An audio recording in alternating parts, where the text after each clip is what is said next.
नमस्कार, आपके साथ मैं हूं समीर अब्बास। भारतवर्ष का नंबर 1 बुलेटिन आप देखने जा रहे हैं। मेरे साथ निधि, अंजलि और रवि भी मौजूद हैं। शुरुआत अहम खबर के साथ कर रहे हैं। बदायूं डबल मर्डर केस का राज दरअसल खुलने वाला है, क्योंकि इस केस का दूसरा आरोपी जावेद गिरफ्तार हो गया है। आरोपी जावेद पर 25,000 रुपए का इनाम घोषित किया गया था।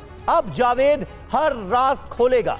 बदायूं डबल मर्डर केस का हर राज बेपर्दा होगा जावेद के जरिए। ये आसार फिलहाल जताए जा रहे हैं। बरेली से गिरफ्तार किया गया है बदायूं डबल मर्डर केस के दूसरे आरोपी जावेद को, जिस पर 25,000 का इनाम घोषित किया गया था। साजिद और जावेद इस केस के ये दोनों आरोपी थे। साजिद पुलिस एनकाउंटर में ढेर किया जा चुका है, लिहाजा अब इस हत्याकांड का राज जावेद की गिरफ्तारी के बाद खुलेगा, ये उम्मीद जताई जा रही है। और बदायूं कांड का दूसरा आरोपी जावेद गिरफ्तार। बरेली से पुलिस ने गिरफ्तारी की है। बरेली के रास्ते नेपाल भागने की फिराक में था जावेद। लोगों के गुस्से को देखकर दिल्ली भाग गया था। उसके बाद दिल्ली से आकर बरेली आया और बरेली में ही गिरफ्तारी हुई। जावेद पर 25,000 का इनाम घोषित था। पुलिस को कामयाबी मिली है आरोपी जावेद को पकड़ने में, लेकिन अब भी कई ऐसे राज हैं जो बेपर्दा ना हो पाए हैं, क्योंकि इस पूरे मामले में, इस हत्याकांड में जो मकसद है या फिर किस मोटिव के तहत इस हत्याकांड को अंजाम दिया गया, ये अब तक सामने नहीं आ पाया है। जावेद पर 25,000 का इनाम भी घोषित था।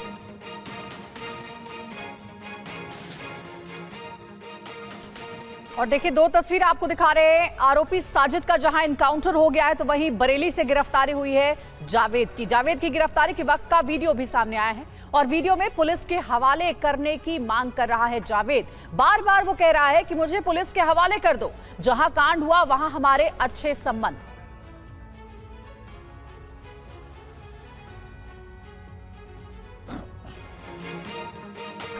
इस पूरे हत्याकांड मामले में बहुत बड़ी अपडेट है। गिरफ्तारी के वक्त का वीडियो भी सामने आया, जिसमें आरोपी जावेद खुद को सरेंडर करने के लिए खुद पुलिस के पास पहुंचा और लगातार मांग कर रहा है पुलिस के हवाले करने की। इस पूरे हत्याकांड में दो लोगों का नाम सामने आया था, पहला साजिद और दूसरा उसका भाई जावेद। साजिद का एनकाउंटर हो गया है, वहीं जावेद खुद को सरेंडर करने की बात लगातार कह रहा है। नया वीडियो सामने आया, दिखाते हैं आपको वीडियो।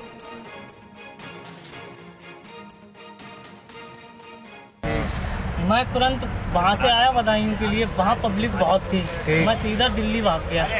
मैं दिल्ली से सीधे बरेली आया हूँ अपने आप को सरेंडर करने के लिए, क्योंकि मेरे पास रिकॉर्डिंग है कई लोगों की, जहाँ से मेरे पास फोन आया कि तुम्हारे भाई ने ये कांड कर दिया है। नहीं ऐसा है। मैं एक बात बताऊँ, सुनो मेरी फोन अभी ऑफ मैंने कर रखा। बात सुनो, तुम अभी जैसे कहने मतलब भाई मैं देखो बहुत सीधा शरीफ आदमी हूँ। देखो एक का तो एनकाउंटर हो चुका है।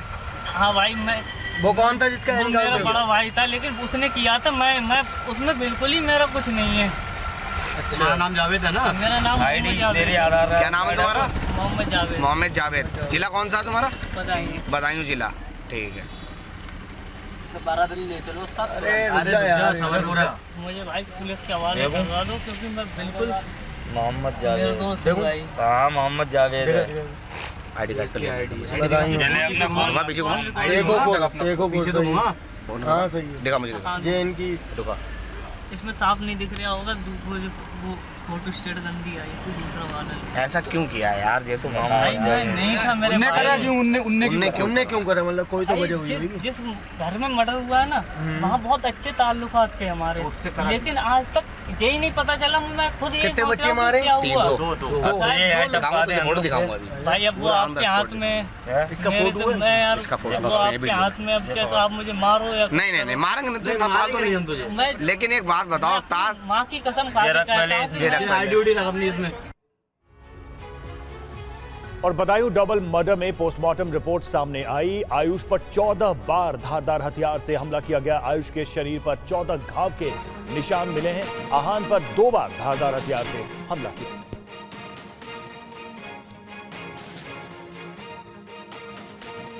पोस्टमार्टम रिपोर्ट में यह बात साफ हो गई है कि किस बर्बरता के साथ इस हत्याकांड को अंजाम दिया गया। आयुष के शरीर पर 14 बार हमले किए गए, 14 घाव के निशान बताए जा रहे हैं, जबकि आहान के शरीर पर 2 बार धारदार हथियार से हमला किया गया।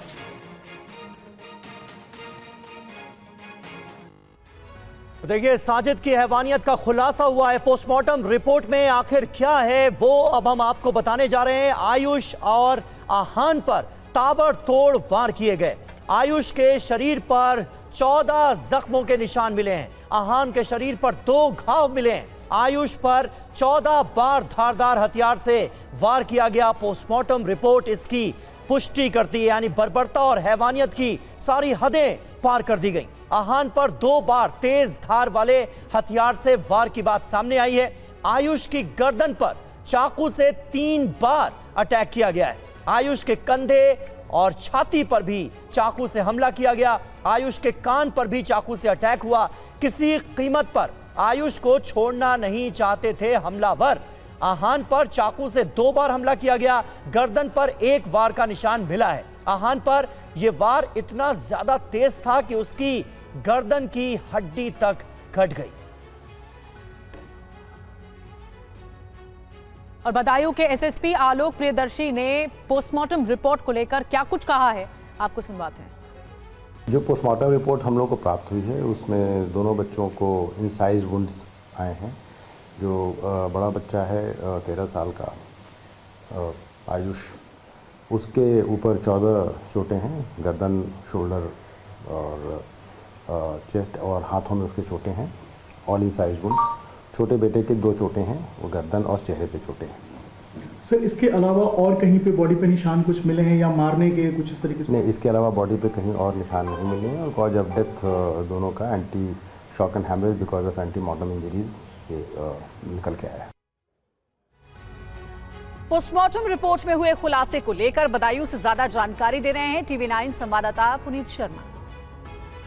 बदायूं में आयुष और आहान नाम के 2 सगे छोटे भाइयों की हत्या के मामले में एक बड़ा खुलासा पोस्टमार्टम रिपोर्ट से हुआ है। पोस्टमार्टम रिपोर्ट सामने आई है कि आयुष पर चाकू के 14 वार किए गए थे, एक के बाद एक ताबड़तोड़ 14 वार आयुष के जिस्म पर किए गए थे, जबकि जो उसका छोटा भाई था आहान, उसके शरीर पर चाकू के 2 वार किए गए थे। पोस्टमार्टम रिपोर्ट जो कि एक्सक्लूसिव हमारे पास आई है उसमें यह खुलासा हुआ है कि आयुष के गर्दन पर चाकू के 3 वार किए गए, उसके कंधे पर चाकू के कई वार किए गए, कान पर चाकू के वार हैं, इसके अलावा छाती पर भी चाकू के वार हैं, हाथ में भी उसके चाकू लगा है। कुल मिलाकर जो कातिल साजिद था उसने एक के बाद एक 14 वार बहुत तेजी से आयुष के जिस्म पर किए थे।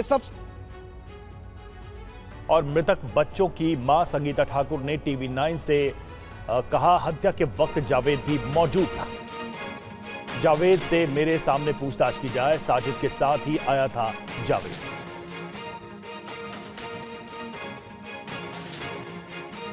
इस वक्त हमारे साथ दोनों मृतक बच्चों की मां संगीता मौजूद हैं। संगीता जी, साजिद को तो एनकाउंटर में मार दिया, जावेद अभी गिरफ्तार हुआ है, वो सरेंडर करने आया था। उसका कहना है कि वो हत्या के वक्त यहाँ पर मौजूद नहीं था। वो था, उससे पूछो, उससे क्या, मुझे मेरे सामने उससे बात करवाओ, मुझे उसके सामने पेश करवाया जाए कि वो हम तब उससे पूछताछ करी जाए, मेरे सामने करवाई जाए। तो जावेद को आपने खुद देखा था? हाँ, वो भी था। वो दुकान बढ़ा के गया, आखिर क्यों इतनी जल्दी गया बढ़ा के, और वो भी बरेली पहुंचा जाके, क्यों? हुआ क्या था उस दिन? उस वक्त दोनों साजिद और जावेद एक साथ आए थे, क्या हुआ था पूरा बताइए। तो यहाँ से आया, जब दुकान में आया तो बोलो कि जैसे उसकी सलून की है, हमारी भाई कॉस्मेटिक की है दुकान, लेने आया क्लेचर लेके। वो बोला कि मुझे 5000 रुपये भाभी ज़रूरत है।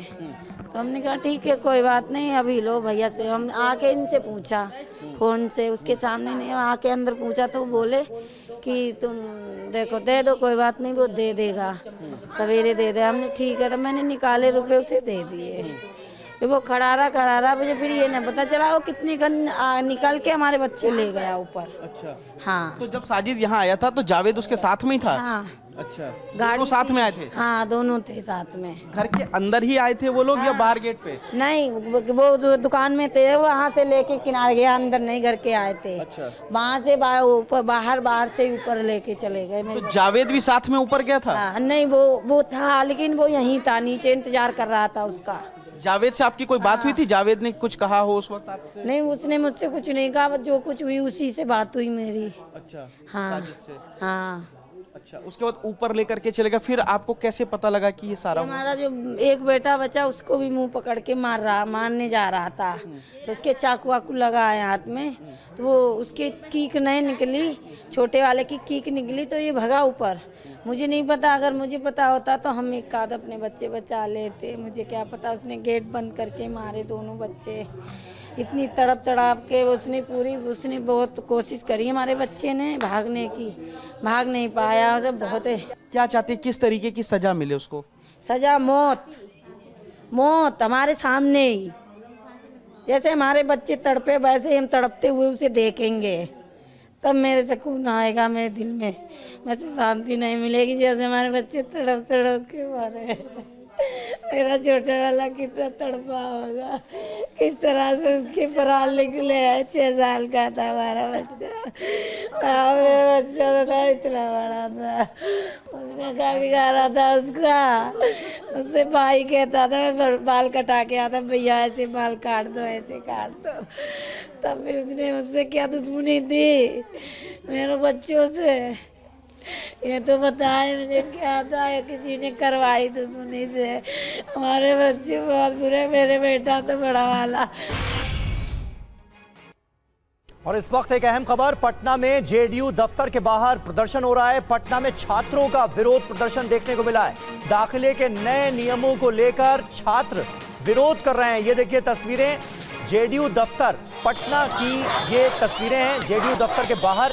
तमाम छात्र भारी संख्या में इकट्ठा हुए हैं और इस वक्त नारेबाजी की जा रही है। शिक्षा विभाग के आदेश के खिलाफ छात्र प्रोटेस्ट कर रहे हैं। ये तस्वीरें आपके सामने हैं। पटना में जेडीयू दफ्तर के बाहर ये तमाम छात्र इकट्ठा हुए हैं, जमकर नारेबाजी की जा रही है और शिक्षा विभाग के आदेश के खिलाफ, पेपर लीक के खिलाफ पटना में छात्रों का ये जबरदस्त आक्रोश नजर आ रहा है।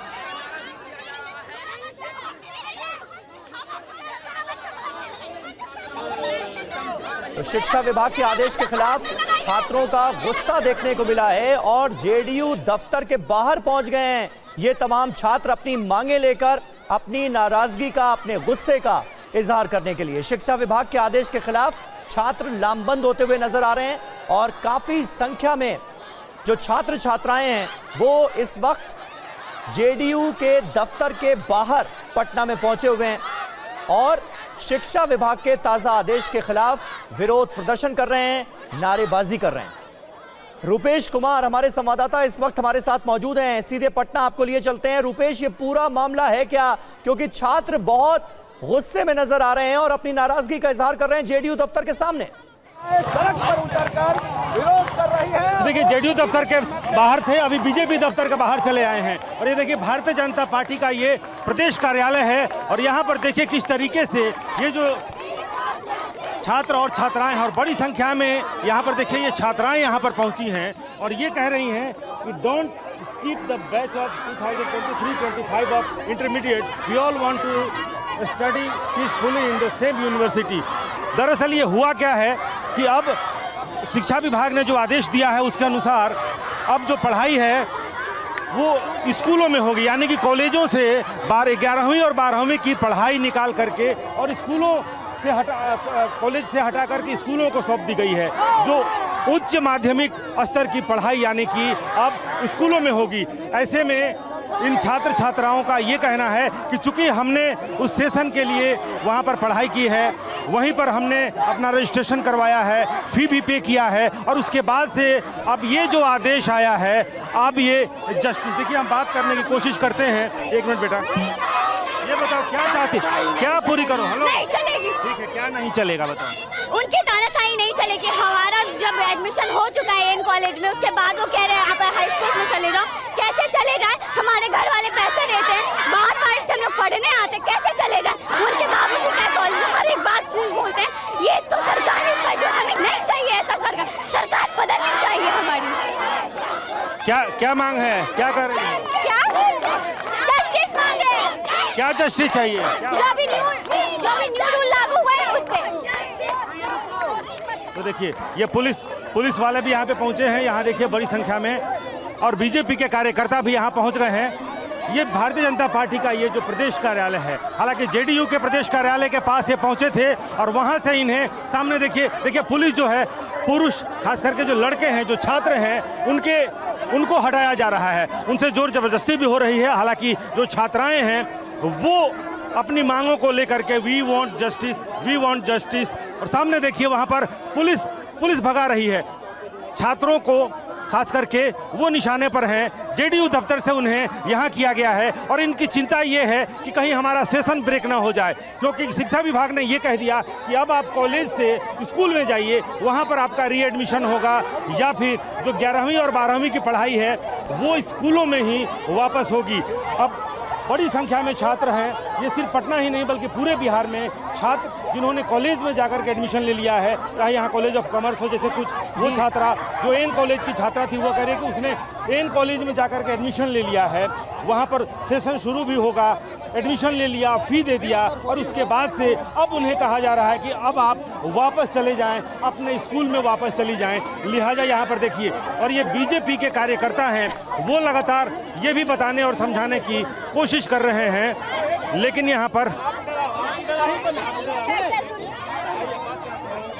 रुपेश, क्या पेपर लीक? पुलिस और जेडीयू के कार्यकर्ता, आरजेडी के कार्यकर्ता, ये देखिए ये बीजेपी के कार्यकर्ता हैं, ये भी लगातार छात्रों से उलझे हुए हैं, क्योंकि इनकी परेशानी ये है कि भारतीय जनता पार्टी जो अब सरकार में है, ये सत्ताधारी पार्टी है। लिहाजा अब देखिए कैसे ये दृश्य देखिए महिला पुलिसकर्मियों को लगा करके और इन छात्रों को यहाँ से जबरन हटाने की कोशिश, एक बार फिर से यहाँ पर धक्का मुक्की की स्थिति यहाँ पर एक बार फिर से यहाँ पर दिख रही है। अगर आप देखें जी रुपेश, ये आक्रोश पेपर लीक के खिलाफ भी है, सामने जो आया है हाई स्कूल में जो नियम बदले गए हैं उसके खिलाफ तो छात्र बोल ही रहे हैं। क्या पेपर लीक के खिलाफ भी बड़े स्तर पर ये आक्रोश नजर आ रहा है सड़कों पर?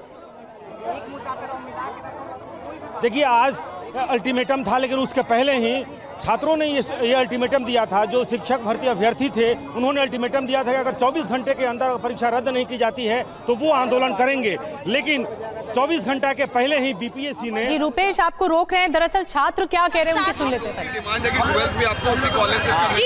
जी कॉलेज से किया करना है, सरकार कह रही है स्कूल से करिए। जी यहाँ पे दूसरी बात, वानिका श्रीवास्तव, यहाँ से दूसरी बात ये है कि हम लोग को पहले 2 दिन पहले न्यूज़पेपर में आ चुका है कि हम लोग का वापस से वही कर दिया गया कि ये सेशन वाला हम लोग को कि हम लोग कॉलेज ही पढ़ेंगे। 2 दिन पहले यहाँ पे न्यूज़ में शिक्षा मंत्री खुद बोले हैं, और वापस से आज हम लोग वापस से पेपर में आ रहा है कि हम लोग जाए वापस से पोर्टल भरे, उसका अलग से फीस लगेगा और वापस से वही स्कूल में जाके पढ़े हम लोग। जब 2 दिन पहले आप बोल दिए तो क्यों ऐसा हुआ? तो देखिए जो छात्र हैं उनकी भी लगातार प्रतिक्रिया आपको दिखा रहे हैं कि उनकी मांगे क्या हैं, और पटना से लाइव तस्वीरें दिखा रहे हैं हमारे सहयोगी रुपेश कुमार। एक बार फिर से उनका रुख करते हैं। रुपेश, छात्रों की मांगे तो हमने सुन ली, काफी नाराज है वो, छात्राएं भी पहुंच गई हैं, बीजेपी दफ्तर के बाहर प्रोटेस्ट हो रहा है, लेकिन क्या सरकार की ओर से या फिर बीजेपी ऑफिस से कोई निकलकर छात्रों तक पहुंचा है आश्वासन देने के लिए, या पुलिस प्रशासन की ओर से कि उनकी मांगों पर विचार किया जाएगा? देखिए पुलिस प्रशासन की तरफ से लोग पहुंचे हैं, लेकिन उनकी कोशिश ये है कि इनको कैसे यहाँ से हटा दिया जाए, ये जो परेशानी उनके पास आई है उसे किस तरह से निपटा दिया जाए। भारतीय जनता पार्टी के कुछ कार्यकर्ता जरूर बाहर निकल कर आए थे और वो 3 छात्रों को अंदर ले जा करके और वो सिर्फ बात करना चाहते थे। इस बीच देखिए छात्राएं यहाँ सड़क पर ही धरने पर बैठ गई हैं। जो महिला पुलिसकर्मी थी उनकी कोशिश ये थी कि इनको जबरन ही सही, लेकिन यहाँ से कम हटा दिया जाए। लेकिन ये जो स्कूलों से निकल करके, कॉलेज से निकल करके ये जो छात्र और छात्राएं यहाँ पर सत्ताधारी जो पार्टियां हैं, चूँकि इनकी सरकार ने फैसला अपना सुना दिया, शिक्षा विभाग ने अपना फैसला सुना दिया, और उसके बाद से देखिए वहाँ पर पुलिस के साथ जो छात्र हैं धक्का मुक्की वहाँ पे चल रही है। हालांकि महिलाओं के साथ भी यहाँ पर जो महिला पुलिसकर्मी थी वो यहाँ पर जरूर पहुंची थी और उनकी कोशिश क्या कुछ छात्राओं से बातचीत हो सकती है? वहाँ पर आप लगातार बात भी कर रहे हैं, उनकी क्या मांग है? क्या वो सरकार तक अपनी बात पहुँचाएंगी और सरकार की तरफ से आश्वासन मिलेगा तो ये प्रदर्शन खत्म होगा? ये बताओ, हेलो, क्या क्या क्या चाहती हो? हम लोग चाहते हैं कि कॉलेज में ही एडमिशन हो, स्कूल में एडमिशन ना हो। नहीं, कुछ जानकारी नहीं। हम यही चाहते हैं कि अगर हमारा एडमिशन मेरिट के हिसाब से हुआ है और नया नियम लागू करना है तो आपके बच्चे पकड़े, जो बच्चे 10th के बाद एडमिशन लेंगे उनके लिए नया नियम लागू करना। हम जब यही है आवाज अभी, we want justice, we want justice, we want justice, we want justice. हमें हमारा कॉलेज वापस चाहिए, हमें नहीं जाना कोई भी स्कूल में। हमारा बिना कोई परमिशन के, बिना कोई नोटिस दिया हमें हटाया जा रहा है। गलत है कि नहीं गलत है? कॉलेज में एडमिशन हुआ है तुम्हारा? हमारा जेडी वुमेन्स कॉलेज में एडमिशन हुआ है। कौन से कॉलेज में एडमिशन हुआ? JD women's. तो आप वापस स्कूल नहीं जाना चाहती? जाना चाहते हैं, स्कूल में जाने के लिए कॉलेज एडमिशन चाहते हैं। हम लोग जहाँ पढ़ रहे वहीं पढ़ना। अगर सरकार को ऐसा करना था तो 1 साल पहले करता। हम लोग जब 11th में अगर ऐसा करवाने कैसे जाए? कॉलेज में पढ़ रहे, कॉलेज में 1 साल और पढ़ेंगे। अगर हटाना है तो अगली बार से हटाए, अभी से क्यों हटाएगी सरकार?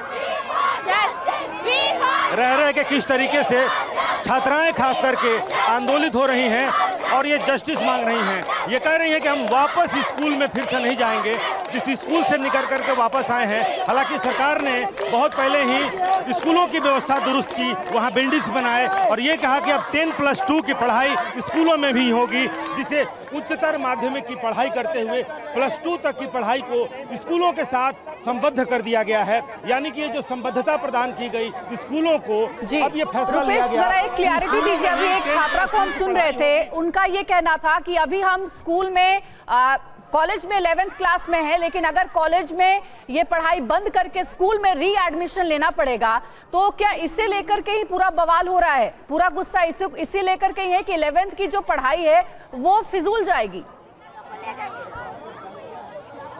देखिए, मैट्रिक पास करने के बाद से छात्रों ने 11th में कॉलेजों में एडमिशन ले लिया है।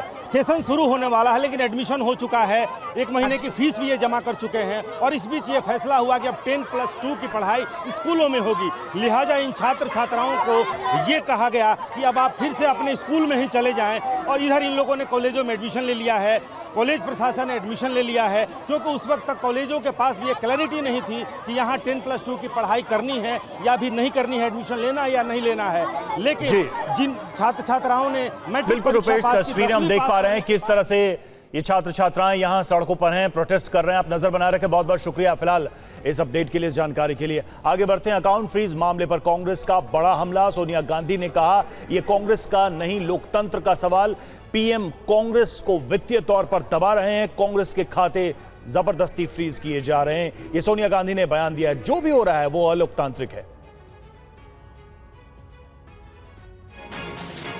तो सोनिया गांधी ने कहा कि अलोकतांत्रिक तरीके से यह सब कुछ किया जा रहा है, जो भी कार्रवाई की जा रही है, कांग्रेस के खातों को फ्रीज किया जा रहा है। प्रधानमंत्री कांग्रेस को वित्तीय तौर पर दबाने की कोशिश कर रहे हैं और सोनिया ने कहा कि यह कांग्रेस का नहीं बल्कि लोकतंत्र का सवाल है।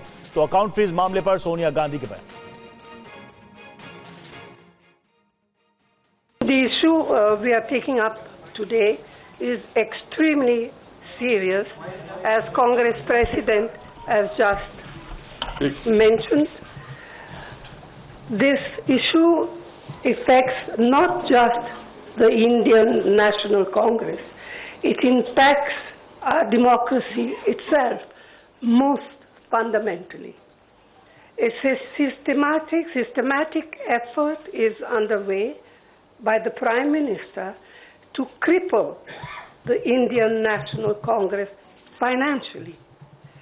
Funds collected from the public are being frozen and money from our accounts is being taken away forcibly. However, even under these most challenging circumstances, we are doing our very best to maintain the effectiveness of our election campaign.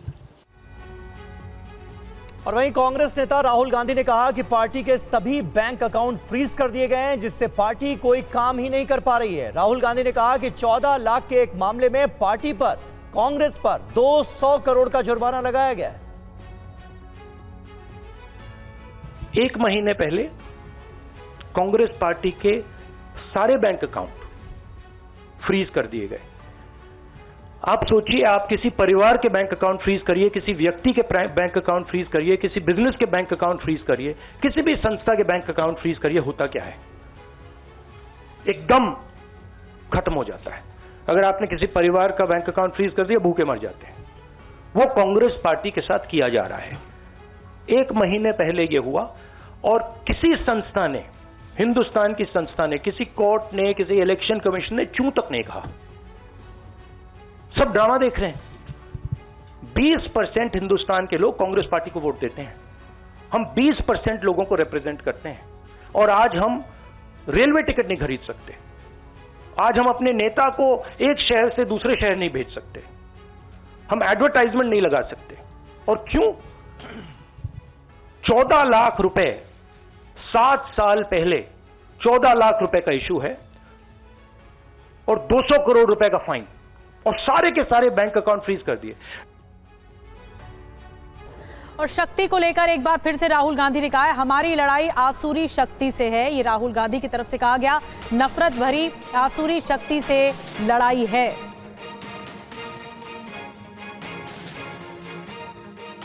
Sir, one quick question. असुरा शक्ति से लड़ाई हो रही है, ठीक है?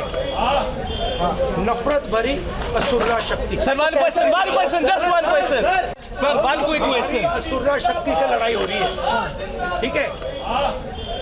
नफरत भरी असुरा शक्ति। Sir, one question, just one question. और एक बड़ी खबर है, कांग्रेस अध्यक्ष मल्लिकार्जुन खड़गे ने चुनावी बॉन्ड पर सवाल उठा दिया है। विपक्षी दलों को असहाय बनाया जा रहा है, ये उनका कहना है। चुनावी बॉन्ड से बीजेपी को हजारों करोड़ मिले, विपक्षी दलों का बैंक अकाउंट फ्रीज कर दिया गया। सत्ताधारी दल खतरनाक खेल खेल रहा है। मल्लिकार्जुन खड़गे ने ये आरोप बीजेपी पर लगाए। चुनावी चंदा बॉन्ड के बारे में जो तथ्य निकलकर सामने आए वो बहुत ही चिंताजनक है, शर्मनाक भी है, क्योंकि इससे हमारे देश के छवि को ठेस पहुंची है। हमारे देश ने पिछले 70 सालों में निष्पक्ष चुनाव और स्वस्थ लोकतंत्र की छवि बनाई थी। उस पर प्रश्न चिन्ह आज उठ गया है। सुप्रीम कोर्ट ने जिस चुनावी चंदा बॉन्ड को इलीगल और अनकॉन्स्टिट्यूशनल कहा, उस स्कीम के तहत मौजूदा सत्ताधारी दल ने हजारों करोड़ रुपए से ज्यादा अपने अकाउंट में भर लिया है और दूसरी तरफ साजिशन मुख्य विपक्षी दल का बैंक अकाउंट फ्रीज कर दिया गया है। और कांग्रेस नेता अजय माकन ने बताया कि किस तरह कांग्रेस के अकाउंट को फ्रीज किया गया और अब तक कितने का जुर्माना लगाया। 2017-18 का मोतीलाल वोरा जी के टाइम का और 1994-95 का सीताराम केसरी जी का समय, और केवल 1 महीना पहले चुनाव के घोषणा होने से पहले यह काम शुरू किया जाता है। और तीसरा, क्वांटम ऑफ पनिशमेंट देखिए कि कितना बड़ा पनिशमेंट। क्या हमारे सिर्फ 0.07% पूरा 199 करोड़ का कैश में हमारे अपने एमपीज ने अपनी तनख्वाह दी, उसकी वजह से 0.07% की अनियमितता की वजह से 106% की पेनल्टी हमारे ऊपर लगाई गई, 106% की। कितना 0.07% की अनियमितता की वजह से 106% की पेनल्टी हम लोगों के ऊपर लगाई गई है। ये क्वांटम हम लोगों ने मात्र 30 दिन लेट हम लोगों ने अपने अकाउंट सबमिट करे। ये इनकम टैक्स एक्ट मेरे पास में है, इसका सेक्शन 234F ये कहता है कि सिर्फ 10,000 रुपए की मैक्सिमम पेनल्टी ली जा सकती है। और देखिए इस वक्त की अहम खबर दिल्ली के मुख्यमंत्री से जुड़ी अरविंद केजरीवाल की याचिका पर हाईकोर्ट में सुनवाई हो रही है। कोर्ट ने पूछा है कि आप समन पर पेश क्यों नहीं हुए, गिरफ्तारी का डर था तो पहले क्यों नहीं आए। हाईकोर्ट ने यह सवाल पूछा है अरविंद केजरीवाल से।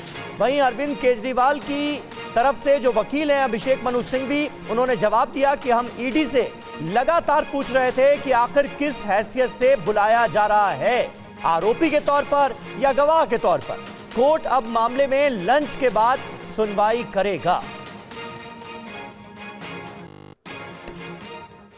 और एक और बड़ी खबर ये कि हाईकोर्ट ने ईडी से कहा सबूत है तो दिखाइए। ईडी ने कहा जांच से जुड़ी जानकारी नहीं दिखा सकते। कोर्ट ने फिर पूछा आप हमें सबूत लाकर दिखाएं। ये सवाल जवाब हुआ है कोर्ट के भीतर।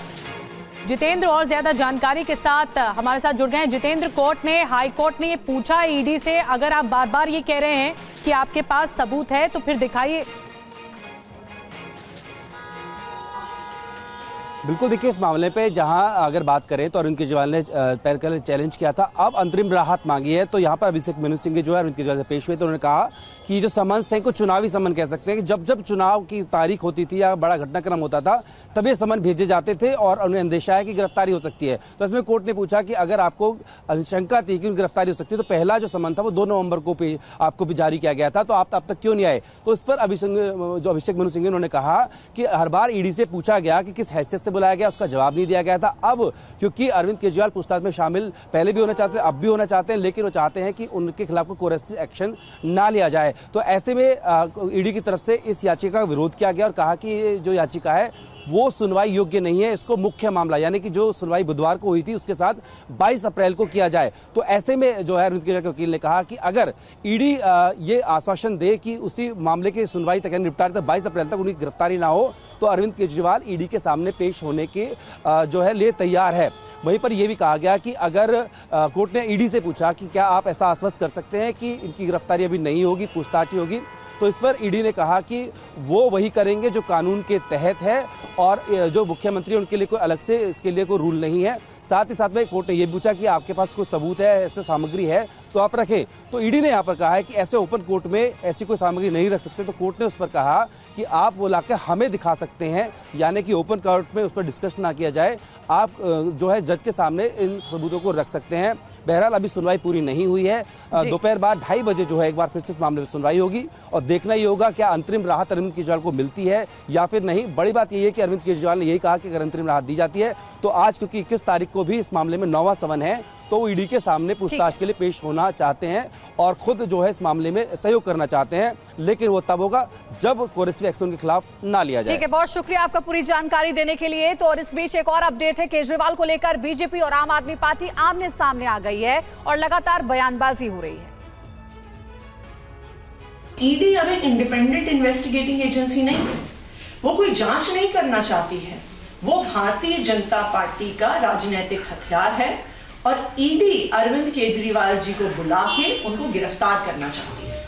अगर ईडी का इरादा साफ है, वो सिर्फ जांच चाहती है, तो वो कोर्ट में खड़े होकर कहे कि हम अरविंद केजरीवाल को गिरफ्तार नहीं करेंगे। कल जब हम हाई कोर्ट गए तो ईडी ने अरविंद केजरीवाल जी की अपील का पुरजोर विरोध किया। ईडी का मकसद है कि अरविंद केजरीवाल को प्रचार से रोके। अरविंद केजरीवाल आम आदमी पार्टी के नेता बार बार जांच एजेंसी की पूछताछ पर सवाल खड़े कर रहे थे।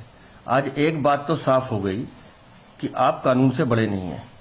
ठीक है, कोर्ट ने कहा जांच एजेंसी अपना जवाब देगी, लेकिन आपको कोर्ट में ईडी के सामने जाना पड़ेगा, आपको जवाब देने पड़ेंगे और जो भी सच है वो सामने आएगा। कोर्ट ने भी कहा कि आप जांच से भाग क्यों रहे हैं, उसका रीजन तो बताइए ना। और बार बार भागना एक अपराधी की फितरत होती है। मुझे नहीं पता अरविंद केजरीवाल क्यों भाग रहे हैं। और चुनाव आयुक्तों की नियुक्ति के खिलाफ सुप्रीम कोर्ट में सुनवाई। सुप्रीम कोर्ट ने कहा सरकार ने नए कानून के मुताबिक नियुक्ति की। सुप्रीम कोर्ट ने कहा नियुक्ति प्रक्रिया में खामी नजर नहीं आती। चुनाव आयोग सरकार के हाथ में है, ये नहीं कह सकते। सुप्रीम कोर्ट ने कहा कानून पर अब रोक नहीं लगा सकते, कानून पर रोक से अनिश्चितता को बढ़ावा मिलेगा। चुनाव आयुक्तों की नियुक्ति के खिलाफ सुप्रीम कोर्ट में सुनवाई और इस दौरान सुप्रीम कोर्ट की तरफ से ये बातें कही गई। सुप्रीम कोर्ट ने कहा सरकार ने नए कानून के मुताबिक ही ये नियुक्ति की।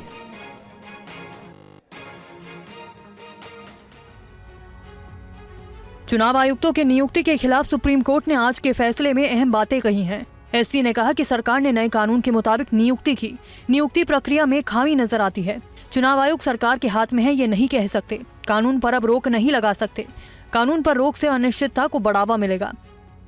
दरअसल 2023 के नए कानून के तहत होने वाली आयुक्तों की नियुक्तियों को चुनौती दी गई थी। नए कानून के तहत सीजीआई को चयन पैनल से बाहर करने पर आपत्ति जताई गई। मामला जस्टिस संजीव खन्ना और जस्टिस दीपांकर दत्ता की बेंच में है।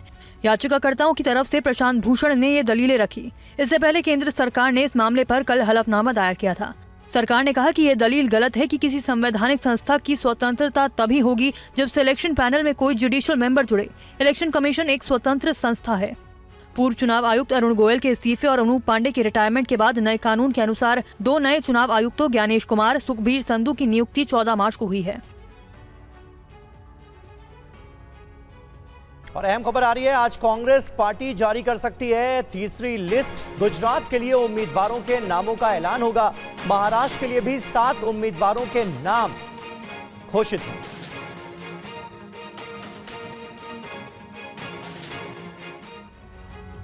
लोकसभा चुनाव के लिए कांग्रेस उम्मीदवारों की तीसरी लिस्ट आज जारी की जा सकती है। सूत्रों से मिल रही खबर के मुताबिक इसमें महाराष्ट्र की 7 सीटें और गुजरात के 10 उम्मीदवारों के नाम फाइनल हो चुके हैं। बताया जा रहा है कि गुजरात और महाराष्ट्र के लिए जो नाम फाइनल हुए उनमें पूर्व गृह मंत्री सुशील कुमार शिंदे की बेटी परिणीति शिंदे का नाम शामिल है। महाराष्ट्र के सोलापुर से परिणीति शिंदे चुनाव लड़ सकती है। महाराष्ट्र कांग्रेस प्रभारी रमेश चेन्निथला ने लिस्ट को लेकर कहा कि आज कांग्रेस की तरफ से महाराष्ट्र की सीटों का ऐलान किया जाएगा। सर, कितनी सीटों पर आज चर्चा हुई? महाराष्ट्र का कुछ सीट आज अनाउंस होगा। कितने बजे सर? फर्स्ट बेस वाला कुछ अनाउंस होगा। अगर देखें तो महाराष्ट्र में 5 चरण और गुजरात में एक ही चरण में वोटिंग होनी है और गुजरात में एक ही चरण में 7 मई को वोट डाले जाएंगे। गुजरात में कांग्रेस 24 सीटों पर लड़ रही है और आम आदमी पार्टी को 2 सीटें दी हैं। वहीं समाजवादी पार्टी ने लोकसभा चुनाव के लिए 6 उम्मीदवारों की एक और लिस्ट जारी कर दी है। पार्टी ने घोसी से राजीव राय और संभल से शफीकुर रहमान बर्क के पोते पर दांव लगाया है। समाजवादी पार्टी ने लोकसभा चुनाव के लिए उम्मीदवारों की और लिस्ट जारी की है। अखिलेश यादव ने पीलीभीत और मिर्जापुर से टिकट को लेकर सस्पेंस खत्म कर दिया। पार्टी की इस लिस्ट में 6 उम्मीदवारों में 5 नए उम्मीदवार हैं। पार्टी ने संभल से सांसद रहे शफीकुर रहमान बर्क के पोते जियाउर रहमान बर्क को टिकट दी है। बागपत से मनोज चौधरी, गौतम बुद्ध नगर से राहुल अवाना को मौका दिया है। पीलीभीत से भगवत शरण गंगवार, घोसी से राजीव राय और मिर्जापुर से राजेंद्र एस बिंद पर दाव लगाया है। अखिलेश यादव ने गौतम बुद्ध नगर लोकसभा सीट पर प्रत्याशी बदल दिया है। यहाँ से पहले गुर्जर जाति के प्रतिनिधित्व करने वाले महेंद्र नागर को टिकट दी थी, अब उनके बदले बिरादरी के राहुल अवाना को टिकट दी है। वहीं अपना दल कमेरावादी पार्टी द्वारा कौशाम्बी, मिर्जापुर और फूलपुर से चुनाव लड़ने की घोषणा के बाद समाजवादी पार्टी ने मिर्जापुर से राजेंद्र बिंद को टिकट दी है। अखिलेश यादव चाहते थे कि पल्लवी पटेल मिर्जापुर से चुनाव लड़े, लेकिन वो तैयार नहीं हुई। पल्लवी पटेल फूलपुर से लोकसभा चुनाव लड़ना चाहती थी। इधर वरुण गांधी को लेकर पीलीभीत से समाजवादी पार्टी के उम्मीदवार भगवत शरण गंगवार का एक बड़ा बयान सामने आया है। भगवत शरण गंगवार ने कहा है कि अगर वरुण गांधी समाजवादी पार्टी से चुनाव लड़ना चाहते हैं तो फिर वो अपनी उम्मीदवारी छोड़ देंगे। पीलीभीत में पहले ही चरण में मतदान होना है, लेकिन बीजेपी ने वरुण गांधी का नाम फाइनल नहीं किया। सूत्रों के मुताबिक इस बार वरुण गांधी की टिकट कट सकती है। सूत्रों का ये भी कहना है कि बीजेपी से टिकट न मिलने पर वरुण गांधी निर्दलीय चुनाव लड़ सकते हैं। सूत्रों का ये भी कहना है कि समाजवादी पार्टी की बैठक में वरुण गांधी के नाम पर चर्चा की गई। अखिलेश यादव से जब इस पर सवाल किया गया तो पहले उन्होंने सस्पेंस बरकरार रखा और फिर बाद में वरुण गांधी के साथ संपर्क की खबरों से इनकार कर दिया। वरुण गांधी और स्वामी प्रसाद मौर्य संपर्क में नहीं, हमारे कोई संपर्क नहीं, हमारे में कोई संपर्क नहीं। आज से सच तो बोलता ही हूँ। समाजवादी पार्टी ने पीलीभीत लोकसभा सीट से पूर्व मंत्री भगवत शरण गंगवार को प्रत्याशी बनाया है, लेकिन समाजवादी पार्टी के उम्मीदवार ये कह रहे हैं कि वरुण के लड़ने पर वो अपनी उम्मीदवारी छोड़ने के लिए तैयार हैं। और संजय राउत के औरंगजेब पर दिए गए बयान से बीजेपी भड़की हुई है। अब राउत का ताजा बयान आया है जिसमें उन्होंने बीजेपी को नसीहत दे डाली है। जिथे मोदी जन्माला आले तेथे औरंगजेब जन्माला आला। शिवसेना नेता संजय राउत के इसी बयान के बाद बीजेपी बिफरी हुई है। अब संजय राउत का नया बयान आया है। राउत ने कहा कि जहां छत्रपति शिवाजी महाराज की माताजी का जन्म हुआ वहां कार्यक्रम था और औरंगजेब का जिक्र हो रहा था कि महाराष्ट्र ने औरंगजेब के सामने कभी हार नहीं मानी। लेकिन इस बयान को बीजेपी अपने ढंग से समझ रही है। वो अपने हिसाब से, उनका डिक्शनरी अलग है, हमारा डिक्शनरी अलग है। हमारी देशभक्ति और राष्ट्रवाद की डिक्शनरी है, उनकी स्वार्थ की डिक्शनरी है, उनकी राजनीतिक डिक्शनरी है। आप प्रधानमंत्री हो, प्रधानमंत्री पद की गरिमा रखो। ये रोना धोना बंद करिए, बहुत हो गया। 10 साल लोगों ने आपका रोना धोना देख लिया है। संजय राउत ने राहुल गांधी के बयान का भी जिक्र किया और कहा कि राहुल ने धन शक्ति का जिक्र किया था, राहुल ने दैवीय शक्ति की बात नहीं की थी। और वहीं महाराष्ट्र में सीट शेयरिंग को लेकर डिप्टी सीएम देवेंद्र फडणवीस का बड़ा बयान सामने आया है, जिसके बाद कयास लगाए जा रहे हैं कि एनडीए की तरफ से जल्द ही सीटों का ऐलान किया जा सकता है। महाराष्ट्र प्रदेश की देश में यूपी के बाद लोकसभा की सबसे ज्यादा सीटें हैं। महाराष्ट्र में लोकसभा की कुल 48 सीटें हैं, जबकि पार्टियां कई हैं। बीजेपी शिवसेना शिंदे गुट, शिवसेना उद्धव गुट, एनसीपी शरद पवार गुट, एनसीपी अजीत पवार गुट और कांग्रेस के साथ दूसरे कई छोटे दल भी चुनावी मैदान में हैं। और यही वजह है कि महाराष्ट्र में ना तो एनडीए की तरफ से सीट शेयरिंग पर तस्वीरें पूरी तरह साफ हो सकी हैं और ना ही विपक्षी गठबंधन अभी तक सीट बंटवारे को लेकर अंतिम फैसला कर पाया है। हालांकि इस बीच सीट शेयरिंग को लेकर महाराष्ट्र के डिप्टी सीएम देवेंद्र फडणवीस ने विपक्षी गठबंधन पर तंज कसा। सीट शेयरिंग पर कब जो है फैसला हो सकता है कि महाविकास आघाड़ी भी आज बैठक कर रही है, उनके भी आज जो है सीट शेयरिंग पे फैसला आने की उम्मीद है। देखिए, वो 2.5 महीने से बैठक कर रहे हैं, लेकिन उनका फैसला नहीं हुआ। हमने एक ही बैठक की, 80% फैसला कर दिया। अब दूसरी बैठक करेंगे, बचा हुआ 20% भी कर देंगे। और बड़ी खबर है, चुनाव आयोग का बड़ा आदेश है। सीएम हेमंता के भाई सोनितपुर एसपी से हटाए गए हैं। सुशांत बिस्वा शर्मा सोनितपुर से हटाए गए। ये बड़ी खबर आपको दे दे, चुनाव आयोग का ये बड़ा आदेश है। हेमंता के भाई सोनितपुर एसपी से हटा दिए गए हैं।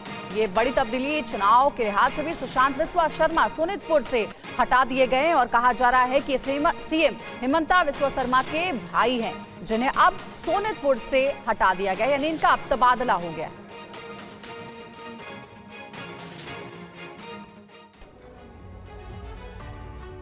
मध्य प्रदेश के जबलपुर से एक अजीबोगरीब मामला सामने आया है। लोकसभा चुनाव लड़ने के लिए नामांकन करने पहुंचे एक निर्दलीय उम्मीदवार सिक्योरिटी डिपॉजिट के लिए हजारों रुपयों के सिक्के लेकर पहुंचे। लोकसभा चुनाव 2024 का बिगुल बज चुका है और सभी सियासी दल तैयारियों में जुट गए हैं। मध्य प्रदेश के जबलपुर से ये तस्वीरें सामने आई हैं। जबलपुर में एक निर्दलीय उम्मीदवार नामांकन के लिए सिक्योरिटी डिपॉजिट के तौर पर भुगतान के लिए 25,000 रुपए के सिक्के लेकर कलेक्टर ऑफिस पहुंचा। नामांकन के लिए उम्मीदवार ने 10 रुपए, 5 रुपए और 2 रुपए के सिक्कों में सिक्योरिटी डिपॉजिट के तौर पर 25,000 रुपए का भुगतान किया। दरअसल चुनाव लड़ रहे उम्मीदवार ने ऑनलाइन पेमेंट के जरिए नामांकन फीस जमा करने की बात कही, लेकिन जब अधिकारियों ने ऑनलाइन पेमेंट की सुविधा न होने की जानकारी दी तो विनय वापस लौट गए और कुछ देर के बाद 25,000 रुपए के सिक्के लेकर पहुंच गए। चिल्लर लेते जाने की सबसे पहली वजह रही थी हमारे चुनाव आयोग के सभी पदाधिकारियों द्वारा वहां पर डिजिटल सुविधाएं का ना होना। वहीं रिटर्निंग ऑफिसर और कलेक्टर ने बताया कि उम्मीदवार द्वारा सिक्कों में किया गया भुगतान प्राप्त कर लिया गया है और उसकी रसीद उन्हें दे दी गई है। मुझे ऐसा लगता है कि लोग जानबूझ के परेशान करने के लिए से वो तो केवल एक फुटेज लेने के लिए मीडिया का उसके लिए आते हैं। ऐसे लोगों को सोचना चाहिए कि हमारे अधिकारी कर्मचारी लगातार काम कर रहे हैं, चुनाव जैसे संवेदनशील उसमें काम कर रहे हैं, तो उनको सहयोग करना चाहिए।